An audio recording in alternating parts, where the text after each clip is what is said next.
ఈ కడప గడ్డలో చెప్తున్నా, వివేకానంద రెడ్డి మర్డరు నాలాంటి నాయకుడినే మోసం చేయగలిగారంటే తెల్లవారితో నిద్ర లేస్తే ఒక అసాక్షి పేపర్ ఒకటి ఉంది, టీవీ ఒకటి ఉంది.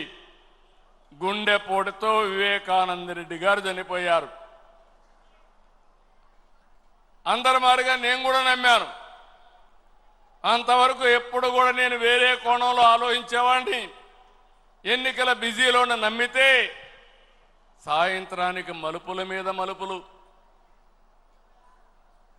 గొడ్డలితో మెదడు కూడా బయటొచ్చి అంత చిన్నాభిన్నమైపోయి రూమంతా రక్తం ఉంటే అలాంటిది కడిగేసి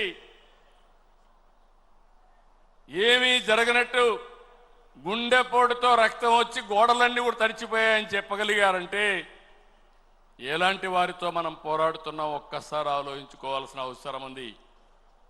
సాయంత్రానికి మలుపులు తిరిగి రెండో రోజున నారాసుర రక్త చరిత్ర నా చేతిలో కత్తి పెట్టి నా మీదనే నెపవేసే పరిస్థితికి వచ్చారంటే కెన్ యూ ఇమాజిన్ అని చెప్పి నేను మిమ్మల్ని అడుగుతున్నా. అర్థమైందా మీకని అడుగుతున్నా. అర్థమై ఉంటే చేలు పైకెత్తమని చెప్తున్నా. అలాంటి కరుడు గట్టినటువంటి నేరస్తులతో రాజకీయం చేస్తున్నాం.